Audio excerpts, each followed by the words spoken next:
시청자 여러분 안녕하십니까? 남북의 창 시작하겠습니다. 북한이 지난 16일 대륙간 탄도미사일 ICBM으로 추정되는 발사체를 쏘아 올렸다가 공중에서 폭발한 것으로 확인됐습니다.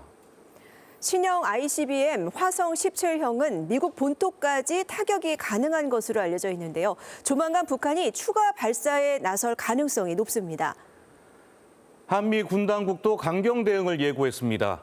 북한이 발사를 강행하면 우리 군은 육해공 합동 정밀 타격 훈련을 실시하는 방안을 검토 중에 있고 미군도 전략 복귀역기 출격을 고려하고 있습니다. 네, 한반도 긴장 수위를 최고조로 끌어올리는 북한의 의도, 이슈엔 한반도에서 자세히 짚어보겠습니다. 평양 외곽에 형형색색의 고층 건물들이 들어서 있습니다. 몇몇 거리에도 없는 80층짜리 고층 아파트가 위용을 자랑하고 건물 두 동을 구름다리로 이어놓은 모습도 눈에 띕니다. 북한 매체는 평양 송신 송화지구 만세대 살림집 완공이 임박했다며 사진들을 공개했습니다. 인민의 리상이 꽃펴나는 위대한 도시로 그 면모가 더욱 훌륭히 전변되게 됐습니다. 지난해 3월 김정은 위원장이 직접 착공식에 참석해 화제가 된 이곳은 공사 1년여 만에야 마무리 단계에 들어섰습니다.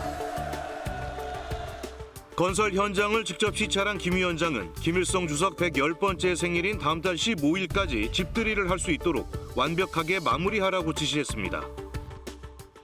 머지않아 인민들이 자기 손으로 준공 테이프를 끊고 보금자리에 드는 모습들을 보게 됐다고, 자신의 소망이 또 한 가지 풀리게 됐다고 못내 기뻐하시며 현지 지도를 받은 북한 TV가 이 소식을 대대적으로 선전하던 날, 북한은 또 평양 순안 일대에서 탄도미사일로 추정되는 발사체를 쏘아 올렸습니다. 발사된 미사일은 고도 20km를 오르지 못하고 공중에서 폭발한 것으로 알려졌습니다. 미사일 잔해는 평양 인근에 떨어진 것으로 분석되는데 민간인 피해 여부는 알려지지 않고 있습니다. 우리 군은 추가 발사에 대비하여 관련 동향을 면밀히 추적 감시하면서 대비 태세를 유지하고 있습니다. 이튿날 북한 매체들은 미사일 발사 실패 소식을 전하지 않았습니다. 올 들어 계속된 9차례의 미사일 발사 때와는 다른 모습이었습니다. 한미 군 당국은 이번에 발사된 미사일이 지난달 27일과 이달 5일 쏘아 올린 신형 ICBM일 가능성에 무게를 두고 있습니다. 신형 ICBM 화성 17형은 사정거리가 13,000km를 넘어 미국 본토를 타격할 수 있고 여러 개의 탄두를 장착할 수 있어 괴물 ICBM으로도 불립니다. 북한이 이번에 서방 강대국들이 사용하는 고체 연료 대신에 액체 연료를 사용하는 것으로 볼 때 아직도 북한의 ICBM 기술이 정상화되기 위해서는 상당한 시간이 좀 필요하다는 것을 느꼈고요. 다만 북한이 여러 차례 실험을 통해서 실패를 극복하는 것은 북한의 군비 증강의 노하우가 축적된다는 점에서 상당히 우려하지 않을 수 없습니다. 전문가들은 액체 연료가 주입된 1단이 분리되기도 전에 미사일이 폭발한 점으로 미뤄 엔진 결함이 원인일 것으로 추정하고 있습니다. 4월 한미연합훈련을 앞두고 쏜 건데, 최근에 김정은 위원장이 이제 국가우주개발국 시찰을 하고 나서 5년 내에 다량의 정찰 위성 배치를 직접 지시한 만큼 조만간 다시 정찰 위성이라는 명분으로 곧 쏠 걸로 예상을 하고 있습니다. 북한이 긴장 수위를 높이면서 한미 군 당국도 전방위 군사 압박에 나서고 있습니다. 자, 보시는 것처럼 미군 전투기들이 서해 상공까지 진입해서 훈련을 진행했고요. 주한미군은 탄도미사일 요격 훈련까지 이례적으로 공개하기도 했습니다. 한미 군 당국은 북한이 ICBM을 발사할 경우 2017년 이후 중단됐던 각종 훈련들도 재개하는 방안을 검토하고 있습니다. 2017년 11월 29일 새벽 북한이 ICBM 화성 15형을 발사했습니다. 역대 북한이 쏜 미사일 가운데 최고 고도이자 최장 사거리였습니다. 오늘 비로소 국가 핵무력 완성의 역사적 대업, 로켓 강국 위협이 실현되었다고 긍지 높이 선포하시었다. 불과 6분 뒤에 우리의 육해공군 화력도 일제히 화염을 내뿜었습니다. 지상에선 육군 현무2 탄도미사일이, 해상에선 해군 이지스함에서 해성2 함대지 미사일이 발사됐습니다. 같은 시각 하늘에서는 KF-16 전투기가 출격해 스파이스 미사일을 발사했습니다. 북한이 미사일을 발사한 원점까지의 거리를 계산해 동해상에 가상 표적을 설정해놓고 3군 전력이 동시에 타격하도록 한 겁니다. 도발 시에는 지상, 해상, 공중 전력에 의해 언제든지 도발 원점과 핵심 시설을 정밀 타격할 수 있는 능력과 태세를 갖추고 있습니다. 우리 군 당국은 북한이 ICBM을 다시 쏘아 올릴 경우 2017년과 같은 이런 훈련을 다시 진행하는 방안을 검토하고 있습니다. 미국은 한반도 서해상에 특수 정찰기와 스텔스 전투기를 동원한 데 이어 장거리 폭격기까지 출격시키는 훈련을 재개하는 방안도 고려하고 있습니다. 내가 핵무기를 가졌다 할지라도 상대방이 핵무기를 가지면 사용하기 어렵다라는 것이 억지 전략이죠. 북한의 도발을 통한 압박이 무용지물이라는 것을 보여주기 위해서 다양한 정도의 첨단 무기를 한반도에 배치 내지는 시범을 보일 것으로 보입니다. 미국은 대북 영향력을 가진 중국을 압박하는 행보도 이어가고 있습니다. 지난해 나이키가 중국 인권 문제를 이유로 신장산 면화를 사용하지 않기로 하면서 중국의 유명 스포츠 용품 업체 리닝은 애국 소비를 타고 매출이 급증했습니다. 我相信新疆的无论是食品还是棉花，肯定是中国品质最好的产品。 미국은 지난 14일부터 리닝 제품의 수입을 금지했습니다. 리닝이 제품 생산 과정에서 북한 노동력을 고용해 미국 제재를 위반했다는 이유였습니다. 이번 제재는 설리번 미 백악관 국가안보보좌관과 양재처 중국 공산당 정치국원이 로마에서 북한 문제 등을 논의한 직후 나왔습니다. 미국이 대북 영향력이 막강한 중국을 향해 사실상 경고장을 날린 것이란 해석이 나옵니다. 지난 17일 북한 선전 매체 우리 민족끼리가 내놓은 논평을 보겠습니다. 국민의힘의 안보 정책을 맹비난하고 있는데요. 국민의힘이 있는 한 전쟁 위협은 절대로 가시지 않을 것이다. 이렇게 주장을 하고 있습니다. 단호한 대북 원칙을 밝힌 윤석열 대통령 당선인에 대해 불편한 심기를 드러낸 것으로 보입니다. 그렇다면 역대 대선 전후에는 어땠을까요? 노무현 대통령 취임을 하루 앞둔 2003년 2월. 북한은 동해상으로 순항미사일 금성 1호를 발사했습니다. 2008년 이명박 대통령 임기 시작 한 달여 만엔 서해상에서 단거리 미사일 3발을 연이어 발사했습니다. 북한은 2013년 박근혜 대통령 취임 13일 전에 3차 핵실험을 단행했습니다. 당시 이명박 대통령과 박근혜 당선인이 북한 핵실험 직후 긴급 회동을 갖기도 했습니다. 여야 간의 이 안보 문제는 좀 단발 초월해서 협력하는 게 좋겠다 이렇게 생각을 하고 있습니다. 세계를 적으로 돌리니까 스스로 우리도 좀 자초를 주는 것밖에는 안 된다고 생각합니다. 2017년 5월 문재인 정부 출범 당시에는 거의 한 달 내내 북한의 미사일 발사가 이어졌습니다. 북한은 진보냐 보수냐 역대 남한 대통령의 성향을 가리지 않고 취임 전후 무력 시위를 벌여왔습니다. 물론 과거에 한국의 대선이 끝나고 새 정부가 들어서는 전후를 둘러싸고 북한의 군사 도발이 강화됐다라는 것은 사실입니다. 하지만 이번에 김정은 위원장의 군사 도발은 과거 새 정부가 출범하면서 나왔던 군사 도발과는 다시 다른 측면이 있습니다. 미중 갈등과 러시아의 우크라이나 침공 등으로 바이든 행정부가 북핵 문제 해결에 집중하기 힘든 상황. 핵실험이나 ICBM 발사를 재개하더라도 미국의 개입엔 한계가 있을 수밖에 없다는 점을 노리고 북한이 미국을 압박하려는 의도가 더 강하다는 분석입니다. ICBM 발사라고 대대적 보도를 하기 시작하면 사실상 앞으로 1, 2년간은 대화로 복귀하지 않겠다는 의미가 되기 때문에 한국 정부 출범에 맞춰서 러시아 우크라이나 사태로 악화된 지금 신냉전에 좀 더 격화되는 그런 양상으로 북한이 메시지를 낼 가능성이 있습니다. 북한은 한미의 사전 경고에도 불구하고 또다시 ICBM 발사 카드를 꺼내들었습니다. 정권 교체기를 맞은 한국, 여기에 중국, 러시아와 갈등을 겪고 있는 미국이 모두 대북 강경책에 무게를 두면서 한반도 정세가 또다시 강대강 대치 국면으로 흐르고 있습니다.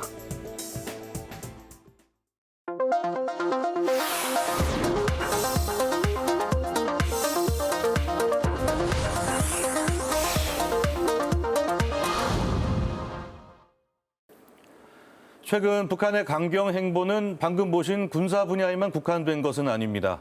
금강산의 우리 측 시설인 해금강 호텔을 철거하는 정황도 포착됐습니다. 2019년 금강산의 남측 시설을 모두 철거하라는 김정은 위원장의 지시가 있었는데요. 코로나19를 구실로 그동안 연기하다가 아무런 통보 없이 이행에 들어간 걸로 보입니다.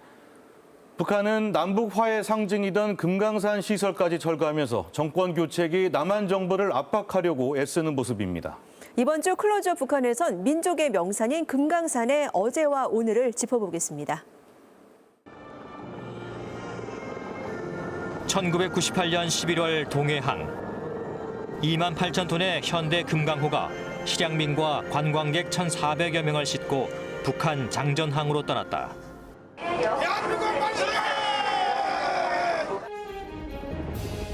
분단 반세기, 금단의 땅으로 여겨졌던 금강산의 문이 열리는 순간이었다. 구룡폭포와 만물상, 해금강 등 금강산의 절경들이 남측 관광객들을 맞았다. 분단과 전쟁의 상처로 얼룩진 한반도에 금강산은 평화와 화해의 상징으로 다가왔다. 그러나 금강산 관광이 10년 넘게 중단되면서 우리 측이 투자 건설한 시설물들도 고스란히 방치되고 있다. 급기야 2019년 10월 김정은 북한 국무위원장은 금강산 일대의 남측 시설을 드러내라고 지시했다. 볼품없이 들어앉아 명산의 경관을 손상시키는 노절한 시설물들을 싹 다 드러내고 누구나 조선의 명산을 보러 왔다가 조선의 건축을 볼 수 있게 우리식으로 처음부터 새롭게 다시 꾸립시다. 그리고 지난 12일과 17일 미국의 소리 방송은 금강산 해금강 호텔이 철거되고 있다면서 옥상 일부가 뜯겨진 민간 위성 사진을 공개했다. 우리 정부 당국도 철거 정황을 확인했지만 북한의 공식 통보는 없었다며 신중한 입장을 취하고 있다. 그러면서도 금강산 관광 관련 사안은 반드시 남북 간 협의가 필요하다는 것을 거듭 강조했다. 정부는 금강산 관광과 관련하여 우리 기업의 재산권을 침해하는 북측의 일방적 조치가 있어서는 안 되며 모든 사안은 남북 간 협의를 통해 해결해 나가야 한다는 입장에서 일관되게 대처해 오고 있다는 점을 말씀드립니다.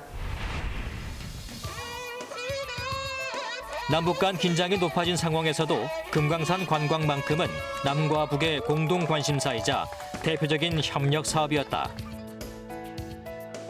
1989년 실향민 출신 정주영 회장이 북한과 금강산 관광 개발 의정서를 체결하면서 첫 물꼬가 터졌고 9년 뒤인 1998년 10월에는 금강산 관광 사업에 대한 남북 합의서를 들고 돌아왔다. 금강산 개발 및 관광 사업에 대하여 합의에 이르러 관련된 계약을 체결하고 돌아왔습니다. 당시 북한도 정주영 회장의 방문을 대대적으로 선전하며 금강산 관광이 남북 협력 사업임을 분명히 했다. 민족을 위해 하나라도 기여하려는 그의 마음을 더욱 귀중히 여겨주시며 경제 협력 사업에서 그가 제기하는 모든 문제들을 다 풀어주셨습니다. 한 달 뒤 역사적인 금강산 관광 시대가 열리면서 북측은 남측 관광객들을 친근하게 맞았다.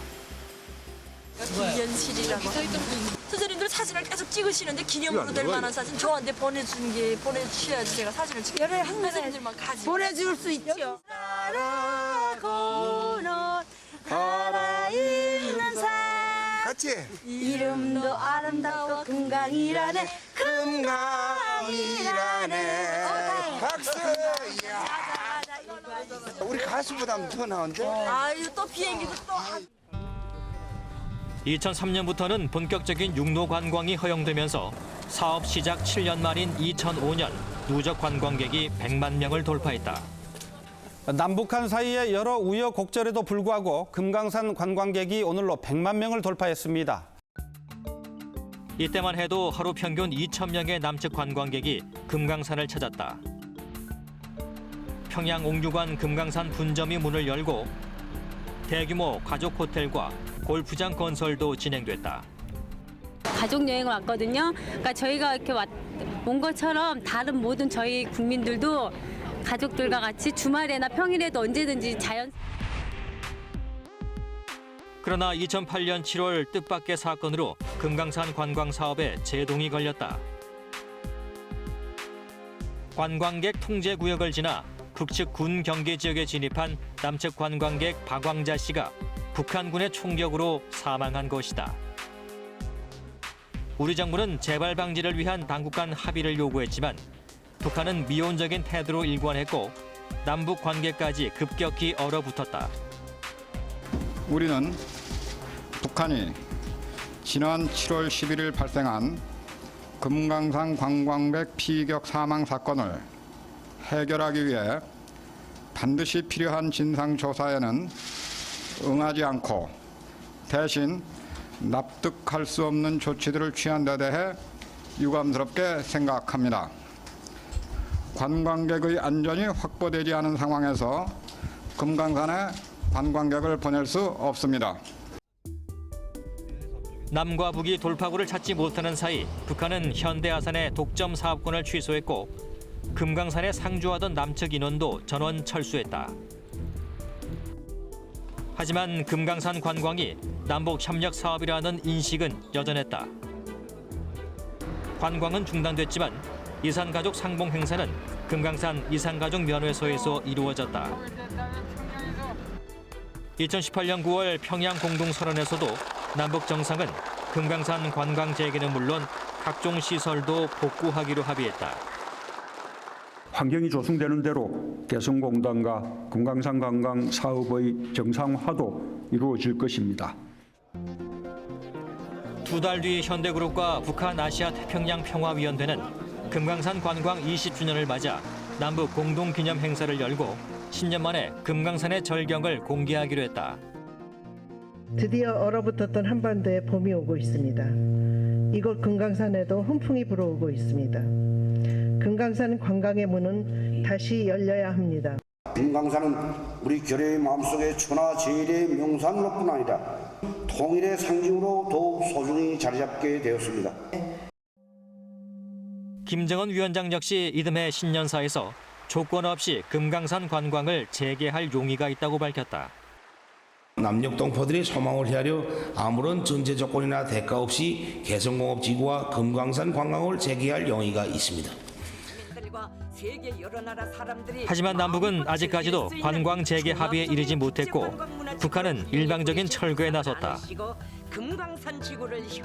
전문가들은 북한의 이번 철거 움직임을 대선 직후 한국 정부를 공개적으로 압박하는 전략으로 분석한다.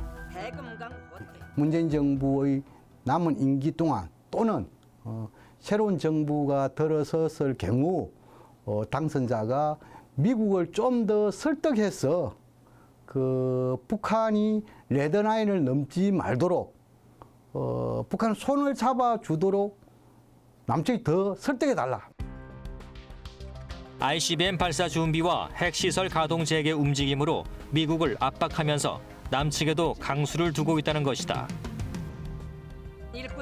한편으론 북한이 금강산 관광지구를 독자 개발하겠다는 의지를 드러내고 있다는 평가도 나온다.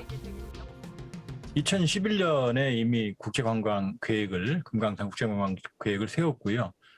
따라서 정식 명칭이 원산 금강산 국제관광지대라는 계획이 있고요. 여기에 6개 지구가 들어있습니다. 원산, 마식령, 서광사, 울림폭포, 통천, 금강산. 그러니까 자기들 나름대로 개발하겠다는 계획을 이미 세웠고요.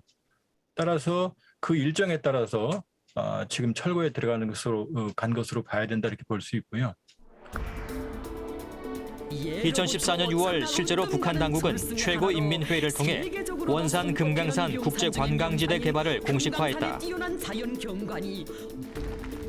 이듬해 5월엔 금강산에 중국과 홍콩 등 해외 기업 관계자를 대거 초청해 투자 설명회도 열었다. 我们沿山地区整个搞国际开发的一些负责人的一些介绍，无论是在基础设施建设上，还是在旅游设施的开发建设上，都具有国际水平。 김정은 위원장의 철거 지시가 있던 2019년에도 중국인 관광객 유치 목적이 있었던 것으로 전해진다. 그러나 과거 경험에 비추어 보더라도 북한이 남측 관광객을 제외하고 막대한 수익을 올리기는 현실적으로 어려울 전망이다. 시진핑 주석과 김정은 위원장 간에 지난 2019년 그 정상회담에서 연간 중국인 관광객 약 한 30만 명 정도 북한에 보내줄 수 있다. 이렇게 합의는 했지만 그래도 남측하고 직접 관광을 하는 것이 좀 더 이득이 되지 않을까 이런 생각은 가지고 있을 것으로 분석합니다. 또 관광지 개발을 통한 외자 유치도 대북 제재 해제 없이는 사실상 불가능한 상황이다. 핵카드를 다시 꺼내면서 한반도 긴장을 고조시키는 행위는 결과적으로 북한 관광 사업에 먹구름을 들이우는 요소다. 그리고 경제개발구를 만든 이유도 외자 유치를 목적으로 하는 거고 외자 유치가 없다 그러면 북한 경제 회생은 어렵거든요. 그런데 저렇게 국제적인 신뢰를 잃어버린다 그러면은 그 누구도 북한에 투자하지 않을 거거든요. 그렇기 때문에 사실 상당히 무리한 자충수를 두고 있다. 9마리의 용이 살았다는 웅장한 자태의 구룡폭포. 옥빛 구슬을 꿰어놓은 듯한 연주담. 봉황새가 날개를 펴고 날아오르는 것 같다는 비봉폭포까지. 민족의 명산이자 화해 교류의 상징이던 금강산은 북측의 시설 철거로 또다시 기로를 막고 있다.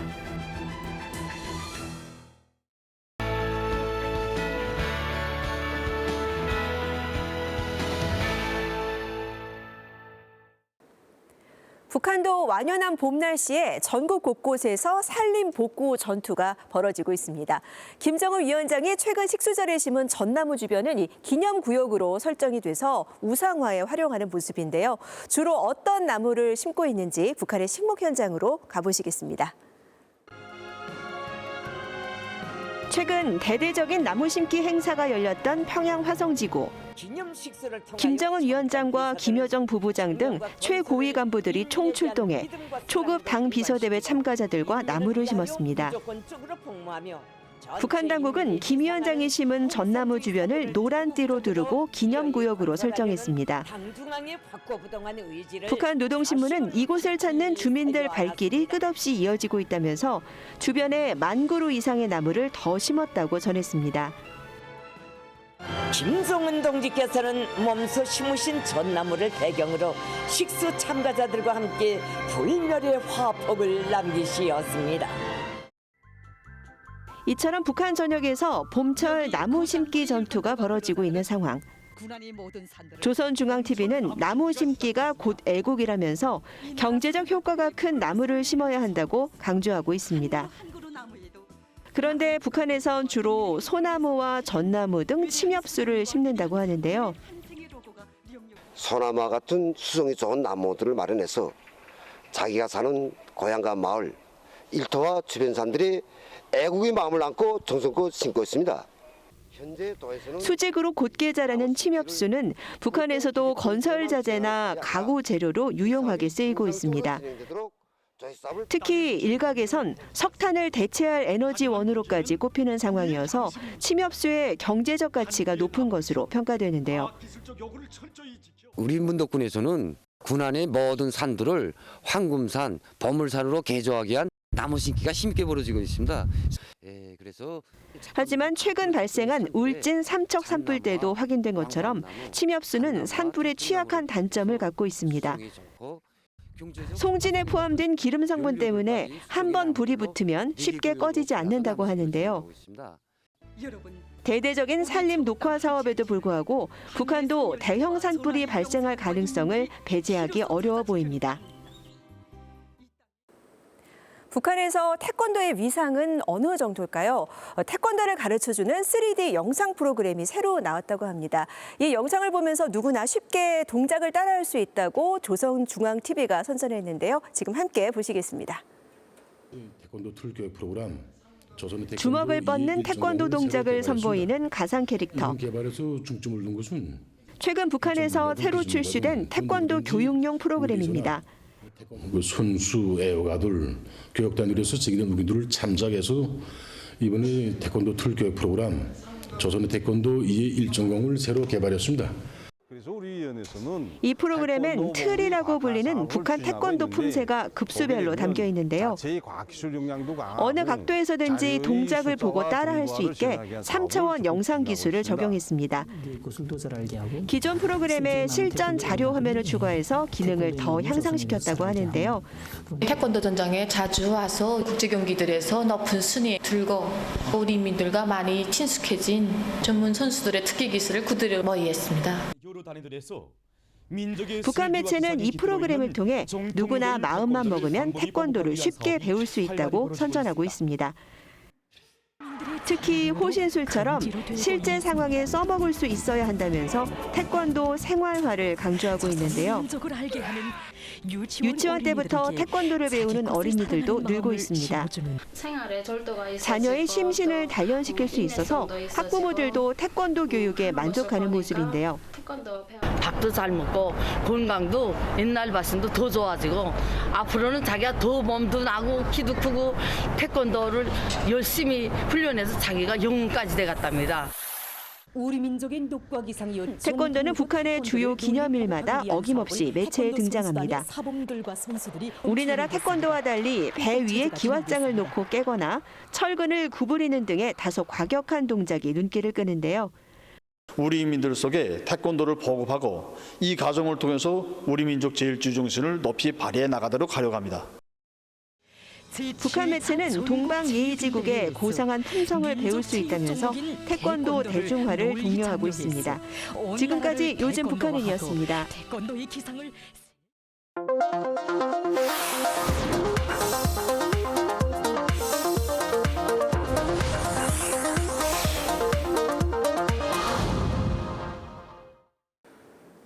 네, 요즘에는 인터넷으로 책을 구매하는 경우가 늘어나고 이북이 활성화되면서 서점들이 운영난을 겪다가 문을 닫는 경우가 많은데요. 네, 그렇죠. 대신에 개성을 잘 살린 동네 책방들이 최근 통계에서 7배 이상 늘어난 걸로 조사됐습니다. 최은 리포터, 이 북한 관련 서적을 취급하는 동네 서점이 있다고요? 네, 북한학을 전공한 청년들이 서울에서 운영하는 책방인데요. 네. 북한 관련 서적들을 판매를 하는 것뿐만이 아니라 출판까지 겸하고 있었습니다. 네, 그러면 이 북한에 대해서 특별히 관심이 있는 손님들이 아니면은 뭐 찾아가기가 좀 어려울 것 같은데 어떻게 이런 일에 뛰어든 겁니까? 네, 북한을 바라보는 새로운 시각 그리고 통일의 형태에 대해서 다양한 생각들을 제시하려고 한 건데요. 당연히 통일이 빨리 이루어져야 한다고 생각할 것 같은데 이분들은 통일만이 답은 아니다라고 말하고 있습니다. 왜 그런 걸까요? 지금부터 책방으로 함께 가보시죠. 서울 도심을 가로질러 흐르는 도림천. 그곳을 따라 걷다 보면 작은 책방에 발길이 닿습니다. 지난해 여름에 문을 연 동네 서점인데요.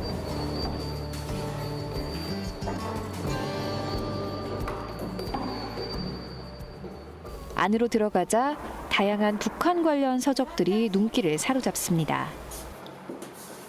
이걸 읽어야 되는 건가? 내가 자본주의의 끝판왕을 축구하면서 느껴가지고 가끔 보는데 되게 좋더라고요. 재미있습니다. 북한 하면은 좀 이상하다거나 좀 어렵게 생각하거나 좀 뭔가 특이하다 이렇게 느낄 수도 있을 것 같은데 북한학을 관련해서 책방을 하신다고 해서 오게 됐었어요. 책방 주인인 이나영 씨는 북한학 박사인데요. 통일과 북한에 대해 자극적인 정보들이 넘쳐나는 상황이 평소 안타까웠다고 합니다. 그래서 많은 사람들이 북한에 대해 객관적인 시각을 갖길 바라며 책방 문을 열었습니다. 아무래도 지금 젊은 세대들 같은 경우는 북한에 대한 관심이 현저하게 떨어지는 게 가장 크다고 생각하고 대중의 눈높이에서 또 재미있고 더 뭐랄까 객관적으로 전달할 수 있는 정보를 담은 책이 조금 적은 것도 문제가 아닌가라고 생각합니다. 이나영 씨는 9명의 북한학 학자들을 인터뷰한 책을 출판하기도 했는데요. 북한학이 딱딱한 학문이 아니라는 걸 주변에 알리고 싶었습니다. 북한학이라는 비주류 학문을 좀 소개하고 싶은 것도 컸고요. 지역학의 일종으로서 그러니까 북한이라는 나라 자체를 다각도로 볼 수 있고 남한을 비롯해서 한반도 관계 그리고 국제 관계까지도 좀 어떻게 좀 깊게 볼 수 있는 시각을 갖추는 그런 학문이라고 전달하고 싶었습니다. 네, 지금 제가 들고 있는 이 책은요. 이 책방의 주인인 이나영 씨가 직접 집필을 한 책인데요. 그리고 그녀와 함께 이 북한학이라는 다소 낯선 영역의 책을 만드는데 함께 뛰어든 청년들이 있다고 합니다. 책방 옆에 위치한 작은 사무실. 바로 이나영 씨의 책이 완성된 곳인데요. 힐데와 소피라는 북한 관련 전문 출판사입니다. 소피의 세계라는 책이 있습니다. 철학을 좀 쉽게 풀어주는 책이거든요. 그래서 저희도 좀 어려운 내용을 좀 쉽게 전달하고 싶은 마음으로 그 소피의 세계에 나오는 두 주인공의 이름을 가지고 왔어요. 저희 회의 좀 할까요, 여러분? 네. 참았는데. 감사합니다. 통일과 북한이라는 주제로 뭉친 세 사람. 서로 도와가며 책방과 출판사를 운영하고 있는데요. 흔치 않은 북한 관련 일을 하면서 주변 시선이 불편하기도 했습니다. 어른들한테는 이 질문 안 물어보잖아요. 뭐 북한학과 교수님한테 교수님 북한에 어떻게 관심 갖게 되셨나요? 이런 걸 안 물어보는데 우리 세대한테는 이게 너무 당연하지 않구나 이런 생각이 이런 질문 받을 때마다 하게 되는 것 같고요. 뿐만 아니라 획일화된 통일교육에 대한 한계도 느꼈다고 합니다. 통일교육을 종종 나갔어요. 뭔가 학생들하고 와닿지 않는 느낌? 그리고 뭔가 그걸 당위적으로 설명하고 주입식으로 한다는 게 이게 진짜 우리가 원하는 대화와 통일을 만들 수 있는 통일교육인가? 그런 의구심이 있었어요. 그래서 2019년엔 출판사 문을 열고 많은 사람들의 생각을 담기 위해 노력했는데요. 2020년에는 통일에 대한 다양한 시각을 담은 나는 통일을 땡땡합니다 라는 책을 출판했습니다. 통일이라고 얘기하지 않고 미래 남북관계 형태라고 얘기를 하고 이게 6가지 형태가 나와요. 그래서 이 중에 3가지는 통일을 찬성했을 때 선택하는 입장. 이 중에 3가지는 통일을 반대하는 사람도 선택할 수 있는 입장. 이렇게 담고 있는데 근데 이런 친구들의 이야기를 담아낼 프레임이 없어요. 그래서 여기서 묻는 질문 중에 게임북 형태로 된 책을 직접 살펴보니 누구나 통일에 대한 생각을 정리할 수 있도록 구성되어 있었는데요. 이 청년들은 통일에 대해 유연한 사고를 할 수 있는 환경이 더 중요하다고 말합니다. 굳이 통일을 강조할 필요가 없다는 건데요. 남북이 충분히 친하게 지내고 안정적으로 서로 외교 관계를 맺고 지속적으로 교류하면서 평화적인 관계를 만들어갈 수 있다면 굳이 하나의 국가라는 형태가 되지 않아도 괜찮지 않을까 생각합니다. 이런 건 이렇게 볼 수도 있겠구나라는 좀 유연한 시각을 갖는 것이 중요하지 않을까 그렇게 생각해요. 통일에 대해서 다양한 시각을 전해주고 싶었다던 청년들. 지금까지 배워온 것들과는 다른 통일과 북한의 모습을 전해주기 위해서 또 다른 작업을 이어가고 있습니다. 북한 관련 논문들은 일반 사람들이 읽으려면 내용도 어렵고 딱딱하게 느껴지는데요. 그래서 논문들을 읽기 쉽게 풀어낸 북한학 서적을 펴낼 계획입니다. 저희가 이번에 선정한 논문 같은 경우에는 통일이 당위적인 목표가 아니라 그냥 남북의 상황을 두 개의 체계로 보았을 때 분단을 어떻게 다시 해석할 수 있을까에 관한 논문입니다. 청년들은 코로나19로 진행하지 못했던 독서 모임이나 통일 교육도 준비하고 있는데요. 좀 더 많은 사람들이 북한에 대해 관심을 갖게 된다면 꽉 막힌 남북 관계를 풀 새로운 생각들이 생겨날 거라 믿고 있습니다. 다양한 목소리들 사이에서 비슷한 합의점들을 찾아가고 또 옳은 방향, 좋은 방향으로 나가는 것, 이제 그런 것들이 바탕이 돼야 하니까 사실 남북 관계에서도 다양한 시각을 가지는 것이 중요하다고 보는 지점이죠. 통일만이 답이 아니다. 작은 책방 청년들의 외침에 우리 사회가 귀를 기울여 보는 건 어떨까요? 북한이 김일성 주석 110번째 생일인 태양절을 한 달가량 앞두고 평양 미림 비행장에서 대규모 열병식 예행 연습을 진행하는 모습이 위성사진으로 포착됐습니다. 지난 6일과 16일 평양 미림 비행장을 촬영한 위성사진인데요. 대규모 북한군 병력이 집결해 있는 모습이 희미하게 확인됩니다. 미국의 소리 방송은 최소 1,000명에서 6,000명에 달할 것으로 추산했는데요. 이 방송은 또 훈련장 주변에 주차된 차량들도 늘어나 공터의 빈자리를 찾기 어려울 정도라고 전했습니다. 북한 TV가 농번기를 앞두고 분조 농사를 독려하는 노래를 방송하고 있는데요. 어떤 노래인지 마지막 영상으로 보시겠습니다. 네, 저희는 다음 주 이 시간에 더 알찬 소식으로 돌아오겠습니다. 남북의 창 함께해 주신 여러분 고맙습니다.